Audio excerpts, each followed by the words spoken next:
This is the story of a daughter born of a British spy and an Austrian aristocrat, a girl who would go on to become the girlfriend of Mick Jagger in the 1960s, with whom she would spiral out of control into the depths. She would leave him and then go on to spend 2 years living as a homeless heroin addict on the streets of London, before coming back from the pit to create what would become her defining masterpiece, an album which went platinum around the world. This is, of course, the story of Marianne Faithfull, who is one of the most fascinating, eccentric and insane people I've ever researched a video on. Marianne Faithfull was born on the 29th of December 1946 into, shall we say, a somewhat unusual family. She says, "My mother, Eva, was the Baroness Erisso. She came from a long line of Austro-Hungarian aristocrats. My father was Major Glyn Faithfull, who was working as a spy behind the lines with British intelligence. My poor mother, in fact, married a truly obsessed eccentric, with utopian schemes for humanity and avant-garde theories of reform.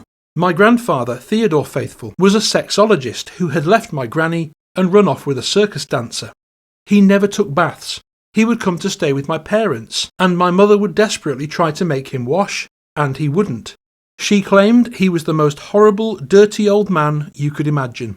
And as this story will show, Marianne had seemingly inherited some of her family's characteristics. Long before drug use, she was already having very strange, very vivid recurring dreams as a child. Her autobiography opens, for example, with one in which her mother, clad head to toe in armour and wearing a crown of snakes, picks her up and proceeds to roast her alive on a barbecue. This apparently happened night after night after night. And here's another particularly bizarre one from her childhood. "Children often need a light on at night. I know I did, because of the nightmares. Terrible, strange dreams about frightening entities that I called daddy hats. There were lots of them, and they were just like my father, funny little men with moustaches. They had long nails, and they would tickle me and pour hot tea over me." Marianne's parents separated when she was 6, and the next year, when she was 7, she was sent away to an all-girls boarding school. Marianne was educated on semi-charity terms at a Catholic convent school, St. Joseph's, under a regime so strict that the girls had to bathe in underslips to avoid the sin of looking at their own nude bodies. She grew up to be a stunning combination of beauty and brains, mistily innocent looking, yet with a voluptuous figure, shyly and refinedly spoken, yet with an inquiring intellect and a rich mezzo-soprano singing voice. And yet, despite spending much of her childhood being raised in a nunnery, Marianne was nonetheless drawn to the darker side of life and literature. She says, "I was very fascinated by all this stuff. Forbidden books, forbidden pleasures. At the convent, my friend and I would look in the index of banned books and then go and get them, wrap them in brown paper covers, and write 'The Imitation of Christ' on the outside." At 13, Marianne joined a theatre company in Reading as a way to meet boys. And she also began singing a cappella at folk clubs in coffee houses, honing her vocal abilities. And by 16, she was regularly travelling into London to go to jazz clubs. But she would be 17 when romance truly struck for the first time. She said, "When I was 17, I went to a Cambridge ball, and there I met my first love, John Dunbar. He was very nihilistic and would talk breathtakingly about killing himself, all of which I found terribly attractive and a little frightening." John was several years older than Marianne, and due to his connections to the burgeoning London scene, they ended up being invited to a party which turned out to be a pivotal turning point in Marianne's life. This was firstly because Mick Jagger would lay eyes on Marianne Faithfull for the very first time at that party, but it was also because his manager, Andrew Loog Oldham, also laid eyes on her and decided to sign her to his record label, without ever actually hearing her sing. And they came up and said to the person I was with, "And can she sing, see?" And he said, "Well, I shouldn't think so, but she's all right, she might manage it." And they had a conversation over my head, and then they arranged where I was to be. Within days, to her amazement, Marianne had a contract with the Stones label, Decca, and an appointment to record a single with Oldham as her producer. Oldham got Marianne to sing on a song that he, Mick Jagger and Keith Richards had written, called As Tears Go By. A session player by the name of Jimmy Page performed 12-string guitar on the track as well, and when the song was released, it entered the top 10 in both the UK and Ireland in June 1964. Marianne was still only 17 at the time. As Tears Go By was a huge hit, and Marianne's wistful television appearances to promote the song triggered a strange mixture of lust and a desire to protect among all the men who saw her. Andrew Oldham's words had proved prophetic. The whole country was falling in love with her. And from this point on, Marianne's more sedate, cerebral life was transformed into a ride on a runaway minecart. Marianne left St. Joseph's in her final term without ever taking her exams, and went out into over 2 years of close to non-stop touring. And it was out on one of these tours that she started a fling with Alan Clark of Manchester band The Hollies, who was married. Alan was nice, but married. Not that that bothered me. I was enjoying my new freedom, the way a man would in the same circumstances. The awkward bit came with the arrival of his wife. He then pretended not to know me. My nose was put a bit out of joint, and for the first time in my life, I got dead drunk and had to be pushed on stage. At 18, now pregnant with his child, Marianne married John Dunbar. Their son, Nicholas, was born soon after, but tensions were already beginning to build between the two of them. John would regularly have crowds of heroin-using friends in their home, exasperating Marianne, and she, who was now the main breadwinner of the house, would spend money like there was no tomorrow, exasperating him. She said, "It's my talent for dropping several £1,000s in 45 minutes that chills John Dunbar to the depths of his being. He never has been able to grasp the beauty of wretched excess, the poor darling." And it was in this period of early motherhood that Marianne began spending more and more time at the Courtfield Road flat of Brian Jones of the Rolling Stones, where she got drawn further and further into their social circle. She said, "I was bored, I felt trapped and I was exhausted. I'd leave John at home with Nicholas and the nanny and his drugs and his friends, and I'd go off to my drugs and my friends. I loved getting dressed up and putting on my makeup with John quietly fuming. He knew he couldn't really stop me from going out, but that didn't stop him from trying. One night he threw all my jars of makeup against the wall. That was actually one of the main reasons I left him." People can tell you that marriage is not really a very good thing. And I really knew, because I knew about my parents, but I really wanted to find out if it was possible to live in that way that they say is the best way to live. Well, what did you learn about marriage? It just isn't the scene for me. With her marriage now on the rocks, Marianne was invited to see the Rolling Stones perform at Colston Hall in Bristol, and that night, despite being married, Marianne got together with Mick for the first time. Well, the press were very interested at first in me because I was so pretty and so sort of different. But of course, the minute I ran off with Mick Jagger, the stakes went up and it became much more fascinating to the world in general. She was this dangerous combination of convent girl, English rose and pop star, all in a very sexy body. Marianne looked at Mick and he just fell apart. Faithfull, for all her breeding, was more businesslike in her approach. "My first move was to get a Rolling Stone as a boyfriend," she confessed. "I slept with 3 and then I decided the lead singer was the best." Faithfull's decision to leave her husband, John Dunbar, was reached with equal clear-headed ease. "I went with the one who had the most money," she said with a shrug, and that was Mick.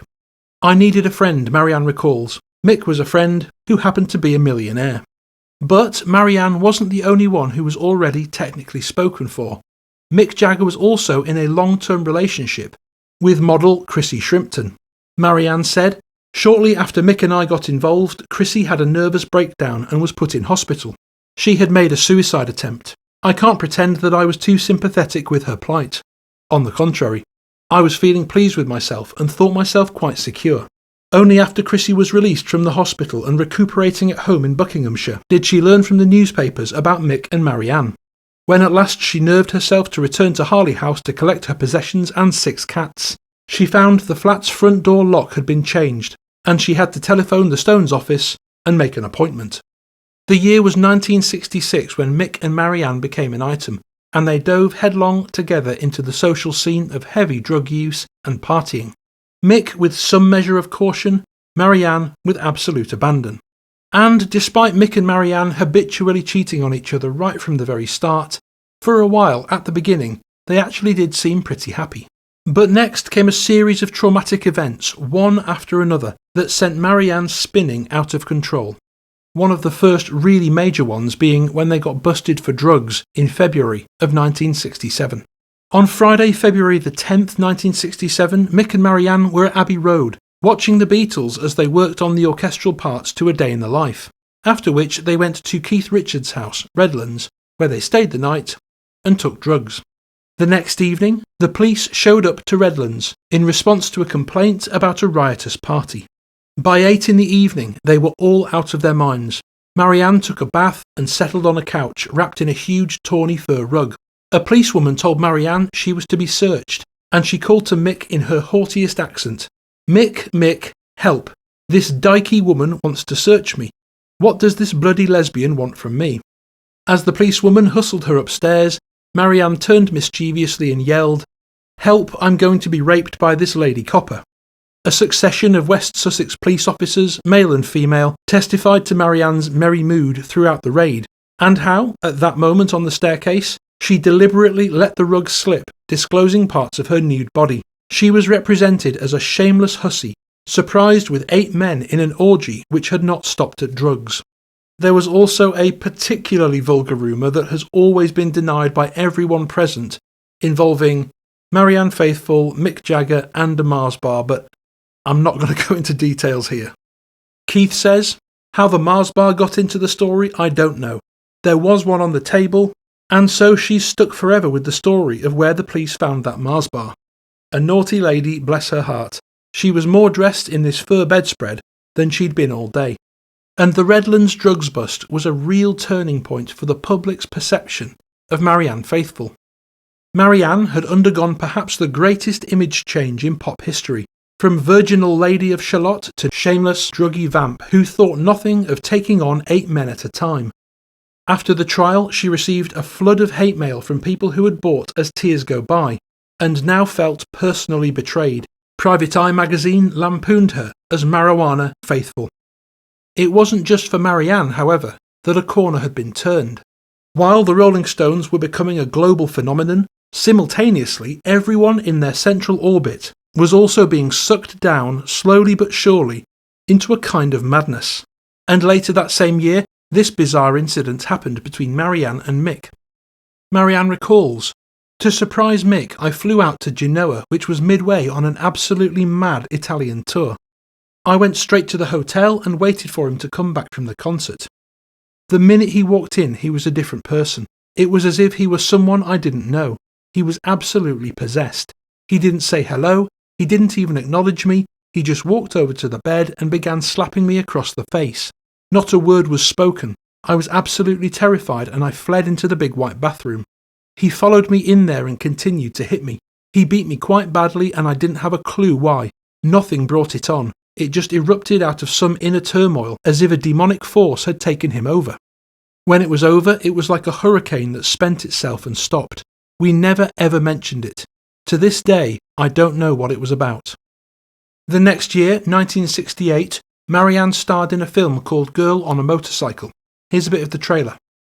Now you'll know the thrill of wrapping your legs around a tornado of pounding pistons. She goes as far as she wants, as fast as she wants, straddling the potency of 100 wild horses, the girl on a motorcycle. And Mick was also involved in filming a movie called Performance, starring alongside Keith Richards' partner at the time, Anita Pallenberg. And the making of this film was the next major fracture in the Rolling Stones' inner circle, because during production, Mick slept with Keith's girlfriend, Anita. That was real betrayal. She was my closest friend. She was my only friend.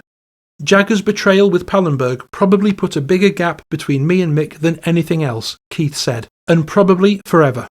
Of course, it turned out that in the years prior to her pregnancy, Keith was also cheating with Marianne. And of course, this being the 1960s, nobody dealt with these feelings or attempted to face them head on. Rather, they just buried all the inconvenient issues under a never-ending, ever-increasing avalanche of drugs. But the downward spiral, the crash into oblivion, was still only gathering momentum because, hot on the heels of all the fallout from the Redlands drugs bust and the filming of Performance, Marianne Faithfull lost the child she was expecting with Mick Jagger. Faithfull was halfway through her 7th month when, on November the 22nd, 1968, she suffered a miscarriage. Marianne was told that in her case they could pinpoint the cause: her years of drug abuse. At this time, she was also playing the part of Ophelia in Hamlet, a woman driven to madness through grief, and she was also doing a lot of heroin. She says, "For years I had been babbling about death in interviews. That was play acting. There came a time, however, that it stopped being a performance. The combined effect of playing Ophelia and doing heroin induced a morbid frame of mind, to say the least, and I began contemplating drowning myself in the Thames. Little by little, but in such tiny increments that I didn't even notice it, drugs were destroying me." The Rolling Stones' inner circle was now an ever-deepening self-destructive whirlpool of drugs, unbridled promiscuity, and fascination with black magic and the occult. Marianne was already teetering right on the cliff edge of sanity as it was, but it was the sudden death of Rolling Stone Brian Jones, who drowned in his swimming pool in '69, which finally tipped her over into a thrashing freefall. Just 6 days after Brian's death, we left for Australia. I was pretty much gone by the time the plane landed. By the time we got to the hotel in Sydney, I'd forgotten not only where I was, but who I was. I looked in the mirror. What I saw was a very thin, frightened face. I'd cut my hair, I was anorexic, and my skin looked cadaverous. I saw someone literally falling apart, someone with blonde hair looking very scared. In my drug-induced stupor, I dimly recognised the ravaged face of Brian Jones staring back at me. I was Brian, and I was dead. While Jagger slept soundly, she followed her nightly ritual of downing a cup of hot chocolate with 2 sleeping tablets. Only this time, Marianne did not stop at 2 pills. Instead, she took 150 before slipping into bed next to Mick. Marianne continues, "Quite logically, I thought I was Brian. It was all very rational in the way these things are when you're unhinged. I reasoned that since I was Brian and since Brian was dead, I had to take the rest of the pills so I could be dead too. I took the pills. I did it out of revenge. I remember doing it and I remember why. It was the only way I could make my point. It had something to do with Brian. Everyone was taking his death so in stride, for God's sake. Well, I thought, I'll show you. You want pain and suffering? I'll show you pain and suffering." Mick awoke just in time to get her to St. Vincent's Hospital, where doctors managed to flush out the barbiturates before they could cause brain damage. Marianne Faithfull was losing her mind, and some deep survival instinct was telling her to get away from everything that was now threatening her sanity and her life, and that meant untethering herself from Mick. The Australian trip that was supposed to bring them closer together ended a month later when Marianne flew to Switzerland, at his unstinted expense, for psychiatric treatment. She says, "I was beginning to fragment unbearably. At one point my mother decided to put me in the loony bin. I made one call to Mick and he came and got me out. Sometimes I think I self-destructed because that's the only way Mick would let me go. I pushed him away and pushed him away until in the end he was so weary. For Mick, the awful thing was that I wasn't leaving for any reason he could see. I left him for a romantic ideal.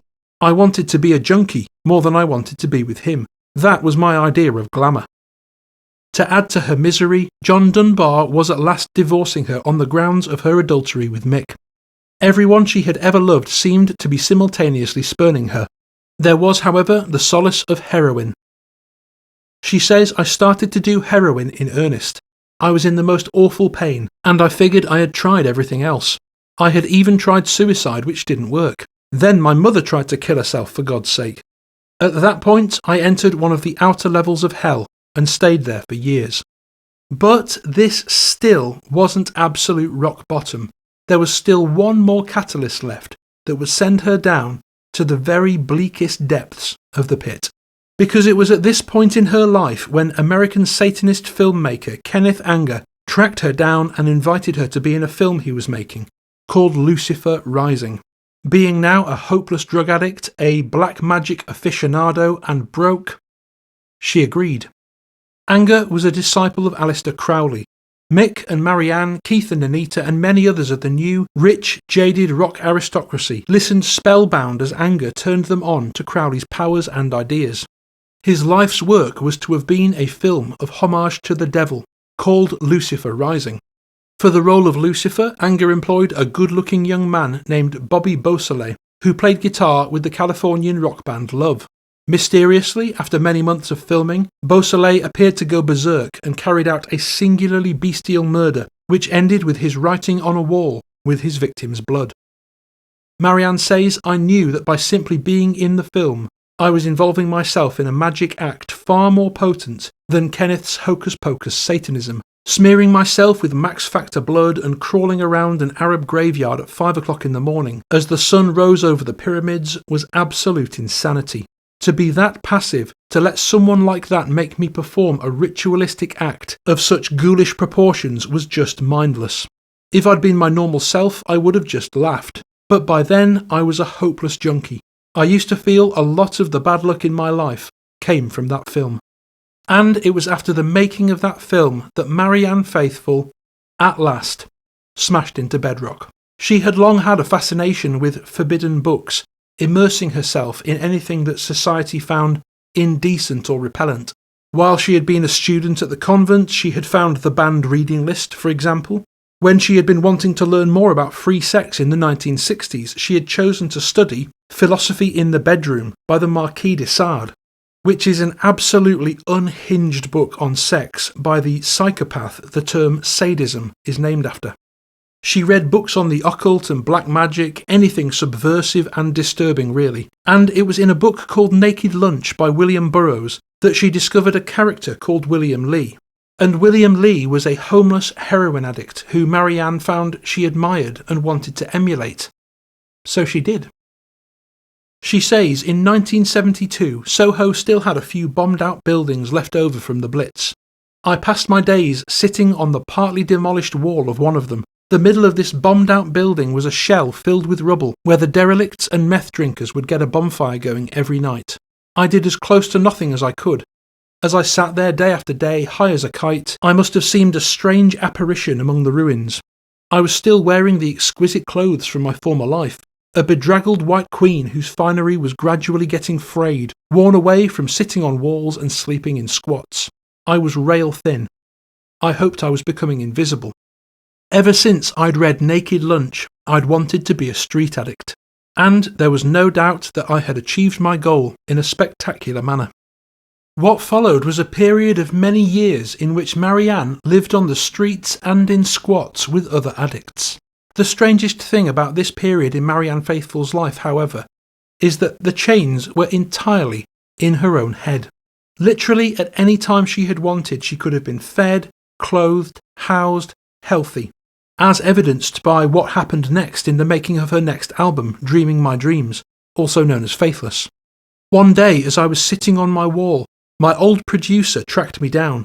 He wanted me to make a record. Well, okay, I said, but I have to have somewhere to live. Simple as that, they got me a flat in Russell Square by the British Museum. Soon after, I went to do the record. It took no time at all. Then I went back to the wall. When you were a street addict in London, Yeah. I mean, how low did you get? What do you mean? I lived on a wall. I was penniless. I did not resort to prostitution. I think that's what everybody means when they ask that. No, I didn't have to do that. People took care of me. I was very lucky. I didn't have to do anything. Because you're I also, just sat there, very anorexic, very high, for about 2 years.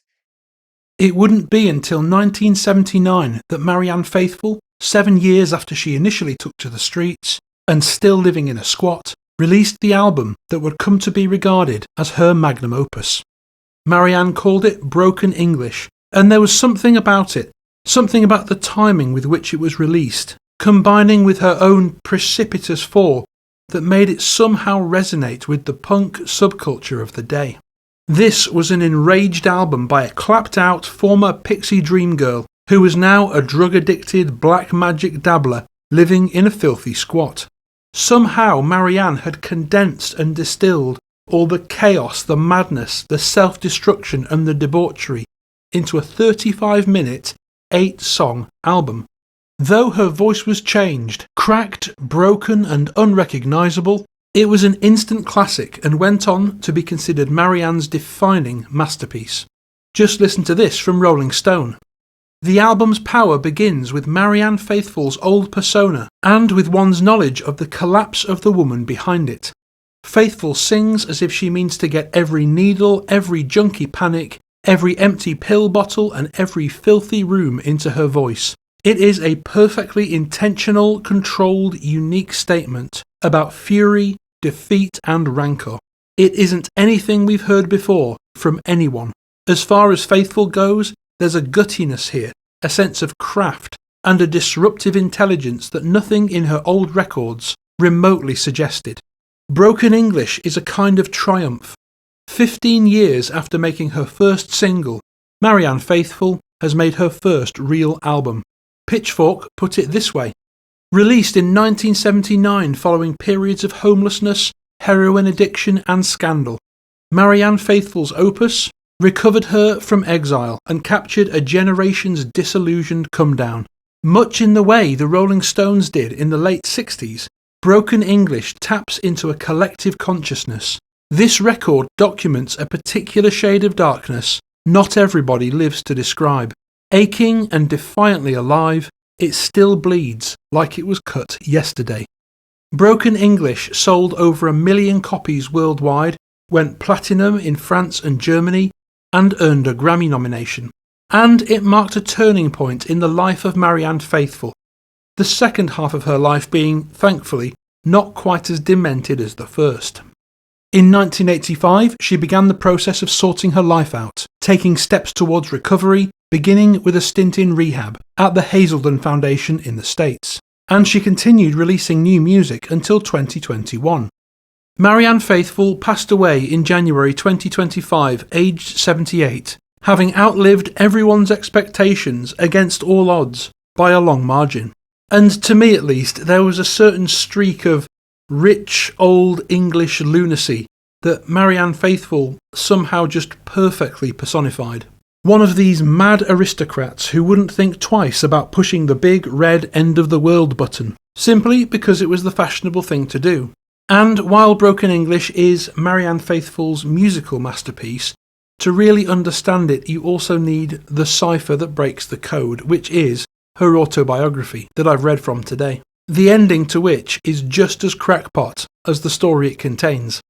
Most books finish on some kind of poetic note, a kind of crescendo, a flourish and a high point to bring about a sense of conclusion and resolution. Marianne Faithfull, however, brings her book to a sudden, jarring end by providing the reader with her favourite recipe for lemon and garlic chicken, and then just stopping.